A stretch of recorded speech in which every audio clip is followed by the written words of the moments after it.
Hi everybody. I want to welcome you to the fourth installment of Aaron's Art Tips. I'm Aaron Blaise, and today I want to talk to you about thumbnailing and planning out either your painting or your animation or whatever it may be. When I talk about thumbnailing, no, I'm not talking about these. I'm talking about doing little sketches, doing little drawings before you do your big finished piece or painting or piece of animation. When we do animation, I'm going to talk about that specifically first. When we get a scene, what requires a character to act, especially if it's a big scene, but even if the small scenes, we tend to thumbnail them out. What we like to do, or what I like to do, is sit down before I start doing any animation. You just can't just dive right in because you got to remember, animation is a very labor-intensive process. And so when you start putting all that work in, you want to know where you're going. And so the thumbnailing process is what gets you there. And so the first thing I do is I sit down. If there's dialogue in the scene, I'll listen to the dialogue over and over, and I'll start to get pictures in my head about what the acting might be in that scene. And then it's time to sit down and start working out some of those poses and some of the flow of how I want the acting and just the graphic movement in the scene to work out in that shot. And I'm going to give you an example. First of all, let me back up a little bit. Early in my career, I was lucky enough to work on Beauty and the Beast. And I worked under the great Glenn Keane, who many of you might know. He's a legend in the animation industry, and he was the supervising animator of the Beast at the time. And so I was one of the guys, I was one of the crew that animated the Beast. And so Glenn gave me this really great scene. It's a scene where Beast has just fought off all these wolves and saved Belle, and he's getting bandaged in front of this fireplace.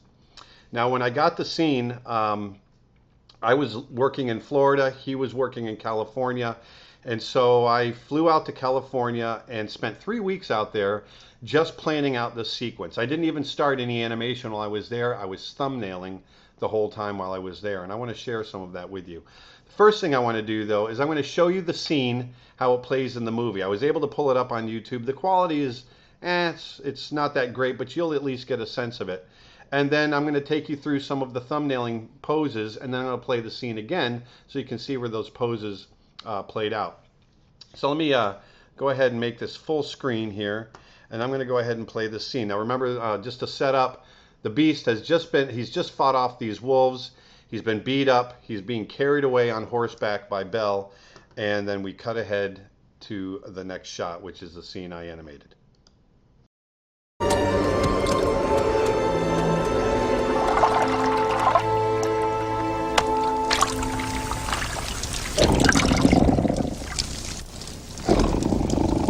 Here now.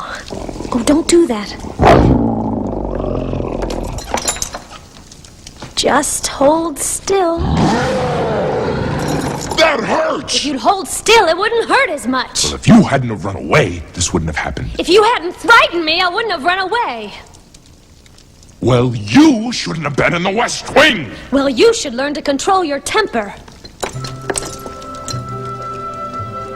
Now hold still. This might sting a little. By the way, thank you for saving my life. You're welcome. So there you go. So that's the scene. It was there's a lot going on in there. And so it was before that got produced, I had to plan it out, had to figure out what it was that I was going to animate. So I'm going to jump over real quick to iPhoto, and I'm going to take you through some of these shots. Now, all I did was I sat down and all thumbnailing really is, it's just, you just want to plan out, whether it's a single image, you want to work out your composition. If it's animation, you want to work out your posing, your flow of poses, your expressions, that sort of thing. So I'm going to click through some of these, and you'll see that a lot of I'll doodle on the sides or whatever, but I'm really trying to figure out, okay, how's he going to be sitting? What's his pose going to be like? What's his attitude going to be? And you'll notice up in the right-hand corner, I'm even writing little notes of dialogue. If you hadn't have run away, then this wouldn't have happened. And you can see that I'm thinking about what that pose might be right there on the in the drawings. You know, you can see over here where he's pointing at his arm. I thought that was a little too much, but I was trying to get very, very kind of gestural and getting very. I wanted to get a lot across in what his body language was saying. And you can see some of you know, this is one idea where up on the right, it started out very relaxed, like he had one up on her. But you can see I'm really just playing around, working out different poses. And I'm going to click through these rather quickly. And I want to jump ahead. This one's key. I wanted to show you. I wanted very much to be really threatening to Belle, but at the same time, Belle's very strong and she stands up to him. And no matter what he does, no matter what he throws at her, he can't rattle her. And you can see I wanted this kind of arrow effect pointing right at her face, and I did that with his body, and she doesn't back down.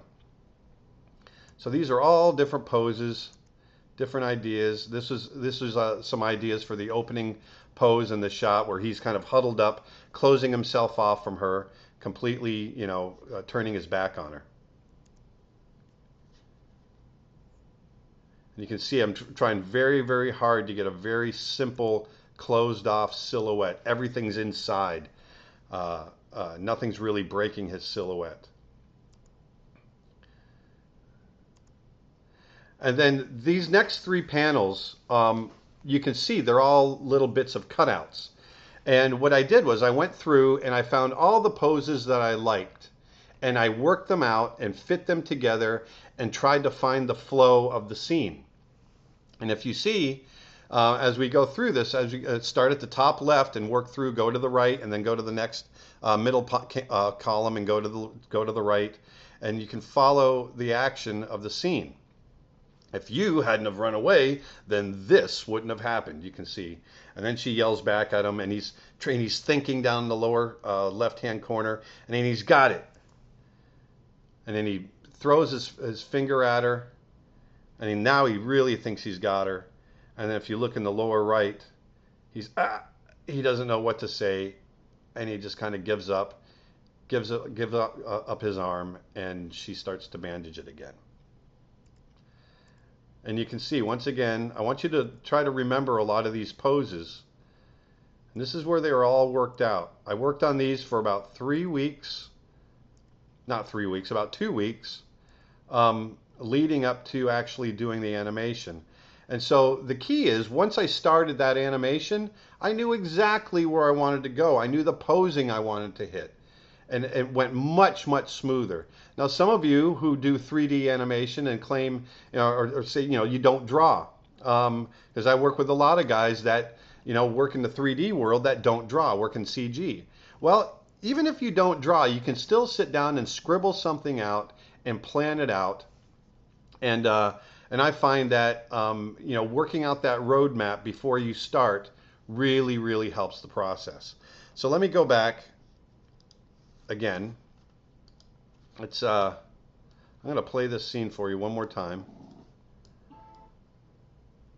There we go. And then look for some of those poses that I worked out, and you'll see how it came through in the finished animation.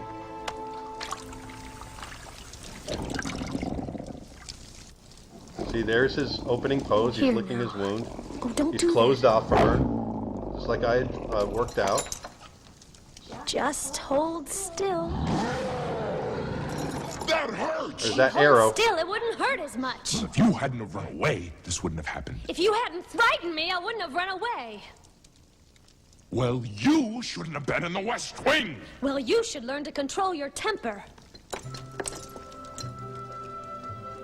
Now hold still. This might sting a little. By the way, thank you for saving my life. You're welcome. And there you go. So that's a little example of how thumbnailing can really improve your process, save a lot of work in animation. Now I want to talk about painting a little bit. I do a lot of painting also, as many of you know. Oil painting, wildlife painting is my specialty. And I like to work out my paintings ahead of time. Now these are more comps, but it's still in that planning realm. So I want to show you three digital paintings that I did. And these were for my friends Mike and Amanda Cherry, who commissioned me to do a large oil painting of a lion. And so I did these three comps, and you know, they were done digitally, so I was able to go very quickly. So in a sense, these were thumbnails, but very, very finished thumbnails. I'm going to blow these up, and I gave them these three choices. And what's great about this is that with especially with Photoshop and working digitally, doing digital painting, you can really work fast. You can be loose. And then you can, I played with composition a lot. I played with color a lot.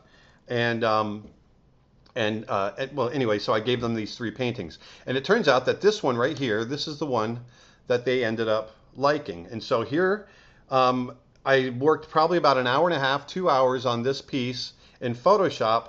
And if you look at all three of them, I put in maybe a total of 8 hours doing these three comps. Now, what's great about that is that's a relatively small amount of time compared to the 3 weeks that it's going to take to do the finished painting. And so, once again, I worked out all of my compositional issues here, and then I went over and I did the finished oil. And I want to show you. I'm going to drag this over. Now, there is the finished oil painting, and let me give you a better image of it.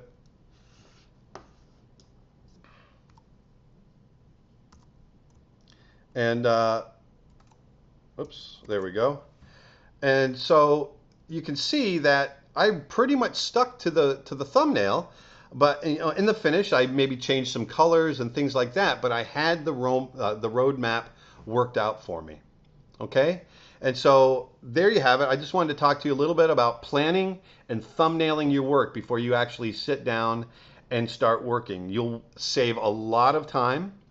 And you'll find that you'll get more creative. You'll explore different ideas. If you just dive right into it, you're usually diving in with the first idea that comes to your head, and it's not always the best. About 99% of the time, it's not the best. But if you dive in to your thumbnailing and start working out different ideas and merging ideas and spend some time doing that, you'll find that your ultimate finished product will be a lot better than what you would have done had you not planned it ahead of time. Okay, so that's my Aaron's art tip for this week. I hope you learned something. Next time you go out and do a painting or start some animation, thumbnail or plan or do a comp or whatever, you'll be glad that you did. And remember, at my website, I've got more tutorials available for download. You can see more of my artwork. My website is called creatureartteacher.com. Once again, you can get all that stuff at creatureartteacher.com. I hope to see you next time. Thanks a lot.